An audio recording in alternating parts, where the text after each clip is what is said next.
जिसका नाम है इलेक्ट्रोमैग्नेटिज्म। इलेक्ट्रोमैग्नेटिज्म क्या होता है, ये किन लॉज पे बेस करता है और डेली लाइफ में इसकी एप्लीकेशन कहां होती है, ये सारी बातें हम इस चैप्टर में डिस्कस करेंगे। तो आइए आज का लेक्चर स्टार्ट करते हैं। स्टूडेंट्स, इलेक्ट्रोमैग्नेटिज्म दो वर्ड्स का कॉम्बिनेशन है, इलेक्ट्रिसिटी एंड मैग्नेटिज्म। इलेक्ट्रिसिटी को आपने चैप्टर नंबर 13 में डिस्कस किया था, जहां पे हम मूविंग चार्जेस को स्टडी कर रहे थे।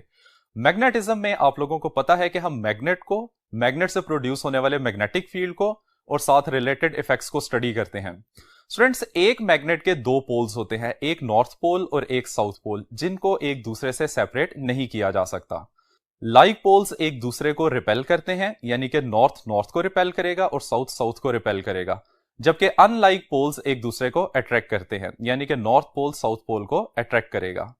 स्टूडेंट्स, हर एक मैग्नेट के गिर्द एक मैग्नेटिक फील्ड होता है, जिसको मैग्नेटिक लाइंस ऑफ फोर्स से रिप्रेजेंट किया जाता है। ये magnetic lines of force north pole से स्टार्ट होती हैं और साउथ पोल पे टर्मिनेट हो जाती हैं। हमारी अर्थ भी एक मैग्नेट की तरह बिहेव करती है, जिसका अपना एक नॉर्थ पोल और एक साउथ पोल होता है। अब स्टूडेंट्स, किसी भी मैग्नेट के मैग्नेटिक फील्ड को स्टडी करने के लिए हम एक डिवाइस यूज करते हैं, जिसको मैग्नेटिक कंपास निडल या सिंपली कंपास निडल कहा जाता है। अगर कंपास निडल के पास कोई स्ट्रॉन्ग मैग्नेटिक फील्ड नहीं है, तो ये अपने आप को अर्थ के मैग्नेटिक फील्ड में ओरिएंट कर लेता है। अगर हम इसी कंपास निडल को किसी मैग्नेट के मैग्नेटिक फील्ड में ले जाएं, तो ये कंपास निडल अपने आप को मैग्नेटिक लाइंस ऑफ फोर्स की डायरेक्शन में ओरिएंट कर लेगा, इस तरह से कि ये नॉर्थ से साउथ पोल की डायरेक्शन को रिप्रेजेंट कर रहा होता है। अब स्टूडेंट्स, इलेक्ट्रिसिटी का मैग्नेटिज्म के साथ क्या रिलेशन है?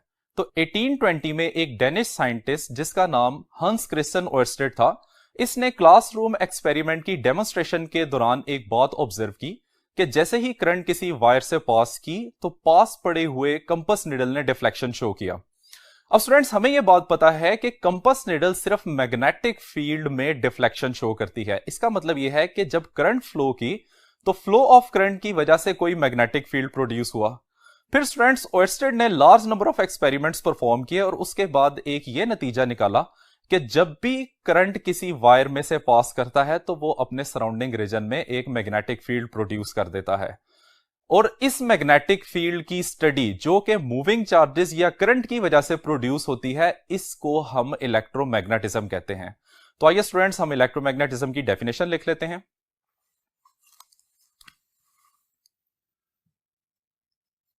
The branch of physics which deals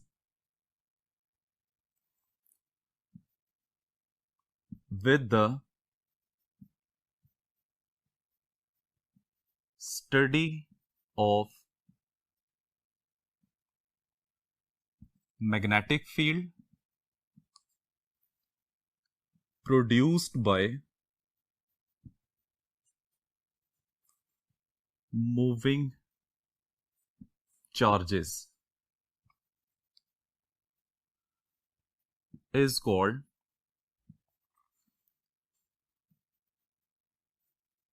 electromagnetism. Students, chapter number 14 में हमने डिफरेंट डिवाइसेस से जब करंट फ्लो करता है और उससे प्रोड्यूस होने वाले मैग्नेटिक फील्ड को स्टडी करना है, जिसमें सबसे सिंपलेस्ट केस ये है कि एक स्ट्रेट करंट कैरिंग वायर से किस तरह का मैग्नेटिक फील्ड प्रोड्यूस होता है। तो आइए इस पोर्शन को हम स्टडी करते हैं।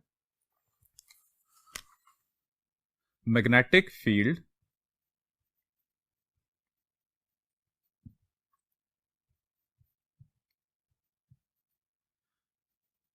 Due to current in a long straight wire.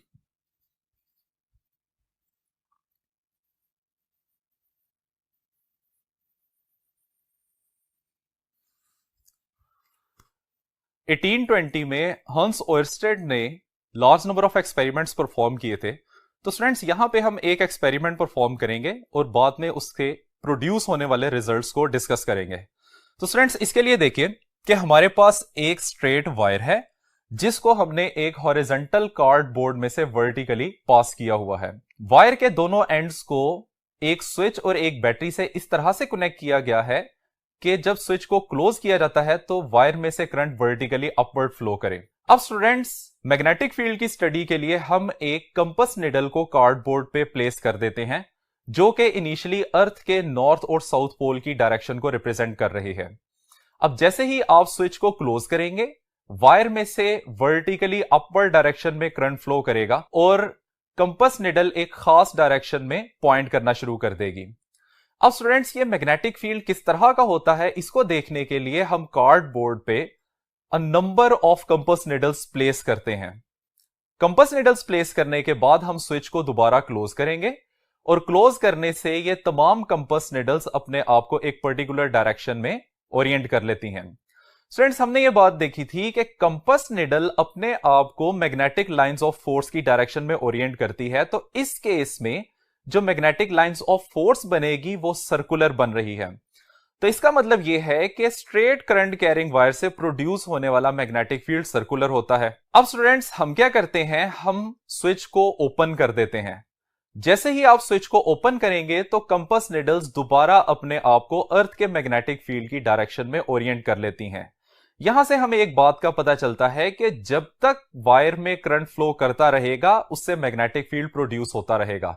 जैसे ही आप करंट को इंटरप्ट करेंगे तो प्रोड्यूस होने वाला मैग्नेटिक फील्ड भी जीरो हो जाता है। अब स्टूडेंट्स, हम क्या करते हैं, हम इस सिनेरियो के अंदर करंट की डायरेक्शन को चेंज करते हैं और करंट की डायरेक्शन चेंज करने के लिए हम बैटरी के टर्मिनल्स को रिवर्स कर देते हैं, जिसकी वजह से स्विच क्लोज करने पे अब वायर में से करंट की डायरेक्शन वर्टिकली डाउनवर्ड बनेगी। तो स्टूडेंट्स, हम स्विच को क्लोज करते हैं और जैसे ही आप स्विच को क्लोज करेंगे करंट वायर में से वर्टिकली डाउनवर्ड फ्लो करेगा और इस फ्लो करने की वजह से दोबारा से कंपास निडल्स अपने आप को एक खास डायरेक्शन में ओरिएंट कर लेती हैं, जो डायरेक्शन पहले वाली डायरेक्शन के एग्जैक्टली ऑपोजिट थी। तो स्टूडेंट्स, यहां से हमें यह बात पता चलती है कि मैग्नेटिक फील्ड की डायरेक्शन करंट की डायरेक्शन पे डिपेंड करती है। अब स्टूडेंट्स, अगर हम स्ट्रेट वायर से प्रोड्यूस होने वाले मैग्नेटिक फील्ड को ड्रॉ करें तो ये बेसिकली कंसेंट्रिक सर्कल्स की फॉर्म में हमें नजर आता है, जिसका सेंटर करंट कैरिंग वायर होती है। अगर स्टूडेंट्स हम करंट की स्ट्रेंथ को इंक्रीज करते हैं तो density of magnetic lines of force increase करना शुरू कर देती है, जिसका मतलब यह है कि मैग्नेटिक फील्ड की स्ट्रेंथ बढ़ रही है। और इसी तरीके से अगर हम करंट की स्ट्रेंथ को कम करते हैं तो करंट की स्ट्रेंथ कम होने की वजह से मैग्नेटिक लाइंस ऑफ फोर्स एक दूसरे से दूर जाना शुरू हो जाती हैं, जिसका मतलब यह है कि मैग्नेटिक फील्ड वीक हो रहा है। अब स्टूडेंट्स, अगर हमने करंट कैरिंग वायर से आर डिस्टेंस पे मौजूद पी पॉइंट पे मैग्नेटिक फील्ड की वैल्यू को देखना हो तो एक्सपेरिमेंटली यह बात ऑब्जर्व की गई है कि magnetic field magnitude of current के डायरेक्टली प्रोपोर्शनल होती है, जबकि करंट कैरिंग वायर से डिस्टेंस के इनवर्सली प्रोपोर्शनल होती है।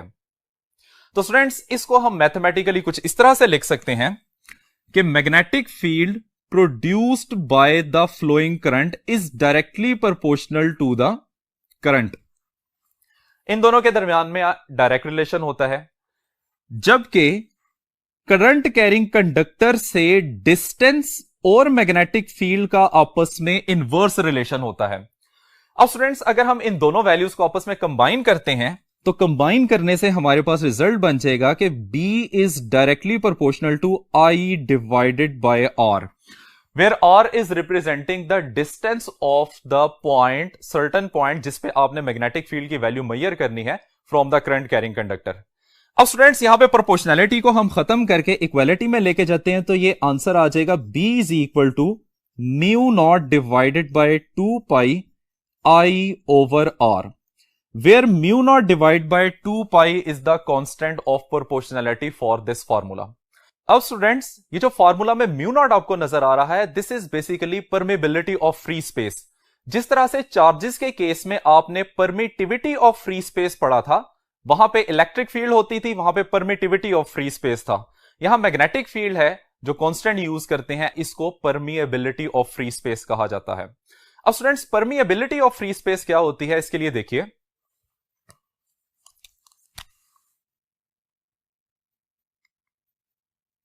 Permeability of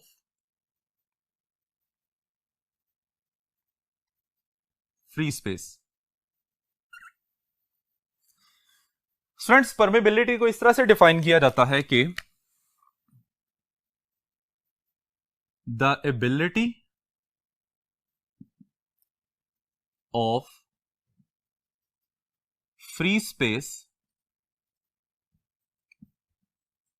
to pass magnetic field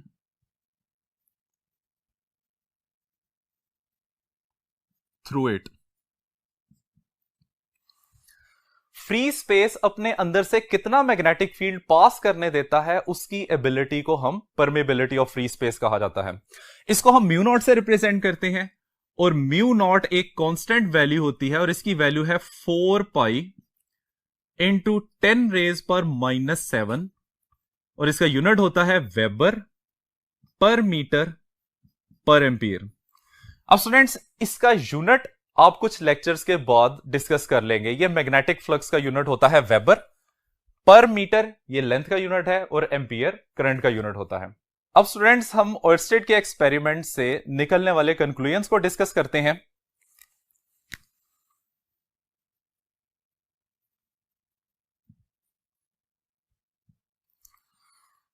student, सबसे पहला कंक्लूजन जो इस एक्सपेरिमेंट से निकलता है वो ये है कि जब भी करंट किसी कंडक्टर से पास करती है तो वो सराउंडिंग रीजन में एक मैग्नेटिक फील्ड प्रोड्यूस करती है। So this is point number 1। A magnetic field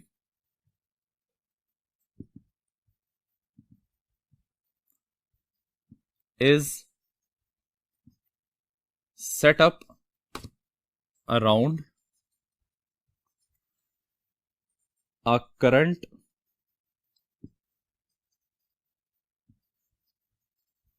carrying conductor। Student, secondly हमें यह पता चला कि मैग्नेटिक फील्ड लाइंस सर्कुलर होती हैं, और मैग्नेटिक फील्ड की डायरेक्शन करंट की डायरेक्शन पे डिपेंड करती है। So this is conclusion number 2। Lines of force are circular and their direction depends upon direction of current। Students, तीसरे नंबर पे हमें यह बात पता चली थी कि जब तक कंडक्टर में से करंट फ्लो करता रहेगा मैग्नेटिक फील्ड रहेगी। जैसे ही आप कंडक्टर के करंट को इंटरप्ट करते हैं तो मैग्नेटिक फील्ड भी जीरो हो जाती है। So this is point number 3। Magnetic field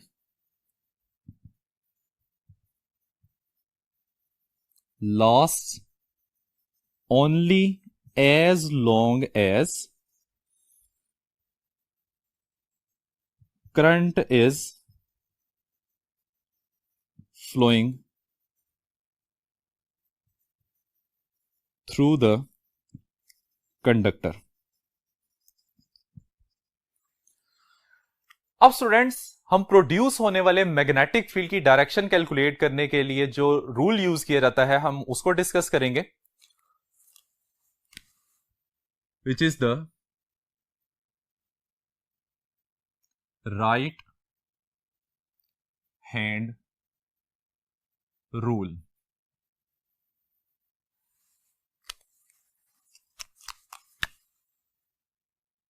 ये आपने याद रखना है। This is the rule to determine the direction of magnetic field. Students, इस राइट हैंड रूल को हम थंब रूल भी कहते हैं या मैक्सवेल कॉर्कस्क्रू रूल भी कहा जाता है। तो ये दो आपने याद रखने हैं। Number 1,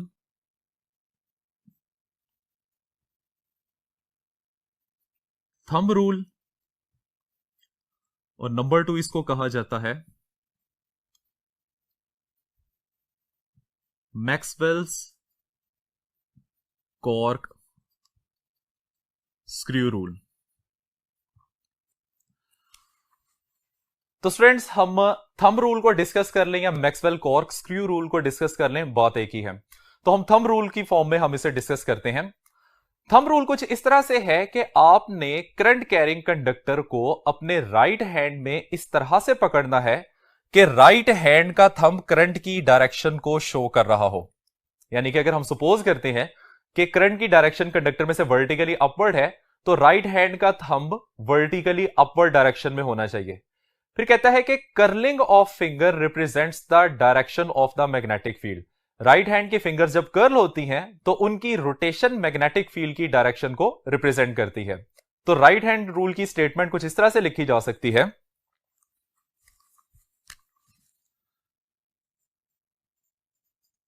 grasp the current carrying conductor in the fist of right hand such that